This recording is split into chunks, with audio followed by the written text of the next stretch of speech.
Today we're going to take a look at the Minnesota Wild and their road going into next season. It's an interesting one, and you can't always say that with Minnesota. Of the teams in the NHL, they're definitely one of them, and the emotions they inspire, usually if you're not a fan of the team, are kind of meh.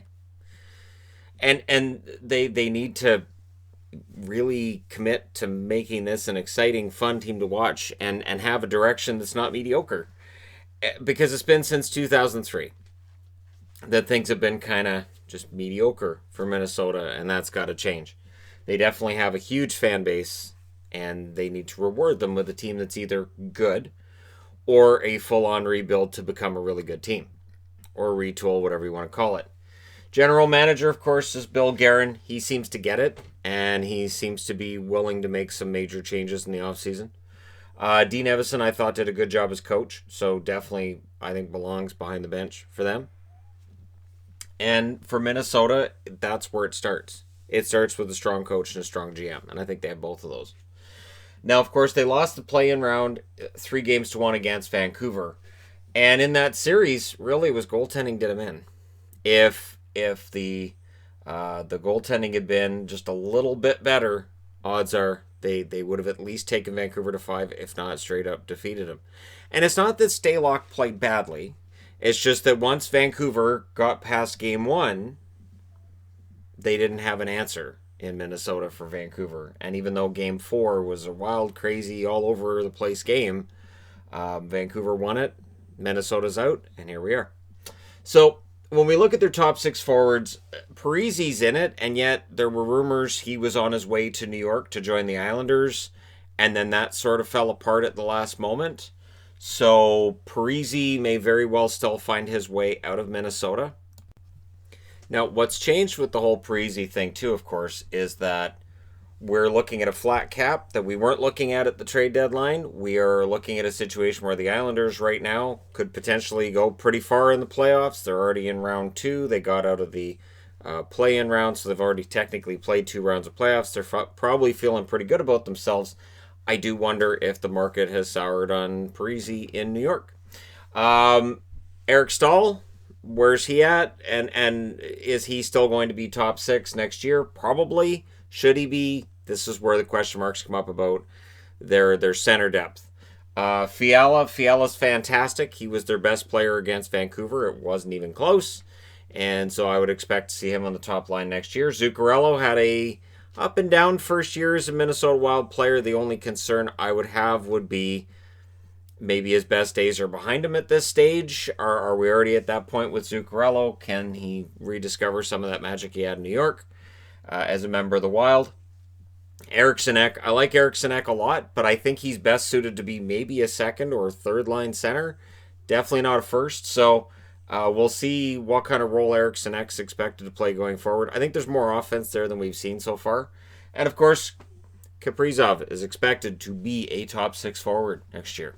The expectation is that he is going to be a dynamic scoring forward for this team. So I threw him into the top 6, bumped out Luke Kunin. But who actually gets bumped out of the top 6 is, your guess is as good as mine. So I bumped out Kunin from where he's been on the top 6, but we'll see. And then for me, Donato's a wild card. And then there's Matthew Boldy. So Matthew Boldy, a top draft pick, who's Boston College, right? And no contract at the NHL. But the college athletes, it's going to be interesting to see what happens this coming year. We're already seeing football programs saying, during a pandemic, we probably aren't going to be able to make this work. And so hockey very well could end up in the same situation. So for hockey teams like Minnesota, with a guy like Matthew Boldy that they think is going to be one of their key guys going forward, do you change the rules this year and let these guys become NHLers and then go back to college later if need be? Or how are they going to change things? Because again, Boldy needs to play. So does he play in junior hockey then? Like what ends up happening? Or does he look at this situation and say, you know what, I'll go ahead and turn pro? So there's going to be some interesting decisions being made by players this year, I would think. Because if they're looking to actually play competitive hockey, I guess you can go to Europe as well. There are a number of options, but I'll be interested to see what Minnesota's plan is with him. And of course, from a cap perspective, they're not under any kind of a cap crunch, but that $4 million a year for Rask, that's expensive for a guy who's been a healthy scratch at times for the Minnesota Wild. So I'm not sure what they're going to do with him. If there's going to be anything they can do, is it worth a buyout? Probably not. So we'll see what happens with Rask and what happens with this top six, because I don't know that they have a top six right now that I look at and say that is a team that's going to make the playoffs next year. I just don't know that I can see that. I think the Pacific's going to get a lot better. I think the Central and the Pacific should both have 4 teams in the playoffs next season, and I don't know that I see Minnesota as being a top 4 team in the Central. Top 4 defensemen, here I can definitely see some fantastic players. Suter, this is actually a Ryan Suter jersey. Spurgeon, Brodin, and Dumba, and that's your top 4. And then, of course, there's Soucy, who is technically a UFA this offseason, but I think they'll find a way to keep him around. We'll get into the financials in a bit. Again, this team does not have any kind of cap crunch right now. Soucy, though, being UFA, I think it's in their best interest to keep him around, and he may end up bumping somebody else out of the top 4. And remember, they have to be concerned about Seattle. This is a team we're going to look at, because every now and then I'll see somebody saying, hey, you need to do a Seattle draft. No. We don't know what teams are going to do between now and when Seattle drafts in order to make sure they're not exposing one of these level, or a defenseman of the level of any of these 4.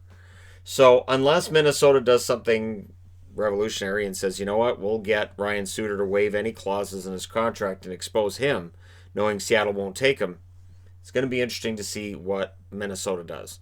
But until we know what Minnesota's going to do in order to protect these guys, there's no way to really do a Seattle draft. But it is something Bill Guerin has to be concerned about right now. We are now in that stage where GMs have to be looking forward to the Seattle expansion and making that plan now.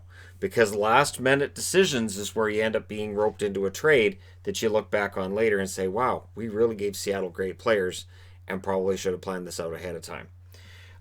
In net, this is where it's going to change. This is where things are going to change. It's not going to be Stalock and Dubnyk. There's no way. I don't know which one goes. I don't know if both of them go, if they do a Florida and both guys leave. But something is going to change in Minnesota. And if I had to wager on it, I would say Stalock stays around and plays a 1A, 1B role. Dubnyk probably goes. And they bring in somebody else. Maybe Hudobin comes in for a year. Maybe they're the team that puts the money in on Holtby, since they do have cap space in order to make that work.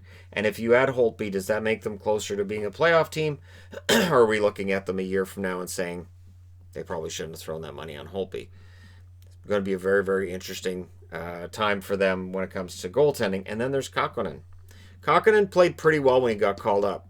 So if they decide to move on from both Stalock and Dubnyk, this could be for them what Drieger was for Florida this year, where Drieger at times looked like he should be the starter. So, and that was kind of out of nowhere. And Kakkonen may be that guy for the Minnesota Wild in net. Their cap space for next year, $16.2 million. UFAs, Mikko Koivu, who is probably going to retire, maybe. You know, with the pause and then this abbreviated return, it may leave a bad taste in the mouth of a veteran who is looking on going out in a better way. So Koivu may very well stick around for one more year, but it won't be a really expensive deal if he does. Galchenyuk, I can't see them keeping Galchenyuk. Alex Galchenyuk, to me, I think if he's looking for big money, he's probably going to have to go to the KHL for that. If he's looking for an opportunity to be a top guy, KHL for that as well. But Galchenyuk, if he's willing to put in the work and if he's willing to take less money, maybe Minnesota gives him some money and keeps him on a third line role. But other than that, I can't see Minnesota holding on to him. And of course, as I mentioned, Soucy, UFA, they want to hold on to him. He'll cost them some money, but I don't think it'll be that expensive of a contract if they're able to keep him.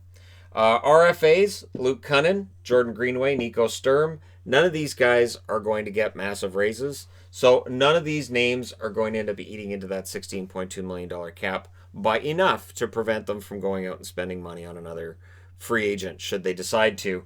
And of course, if they could move Parise's contract, if they could figure out what to do with Rask's, That'd free up a whole bunch more space, which would mean Bill Guerin could probably bring in a couple of big names. Don't do it at the same time, or else you're going to risk comparisons with Parisi and Stahl coming in at the same time on huge contracts for long term. But yeah, Minnesota's in an interesting position where if Bill Guerin says, well, we're just going to tear it down, that's understandable. And if Bill Guerin looks at this roster and says, we think we can compete next year, yeah, maybe with the right moves you can. Their draft picks in the 3 rounds, they have 2 in the first 3 rounds. Number 9 and number 39. Now at 9, it's interesting because Sanderson could go as high as 5. Sanderson could go as low as 10. They don't really need a defenseman, but Suter's getting older.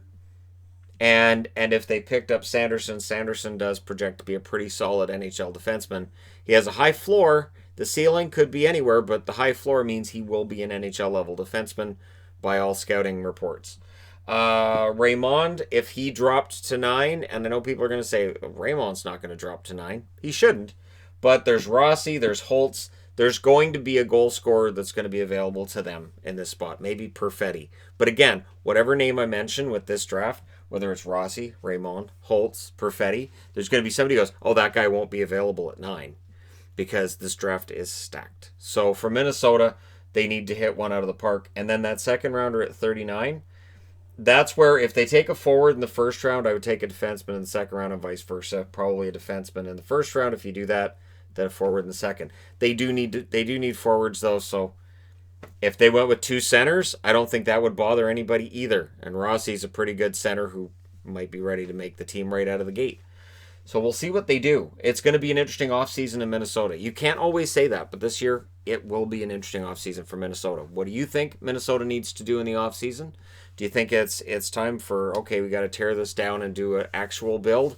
Or, yeah, no, we can tack on a couple of players that eat up some cap space and go for it again.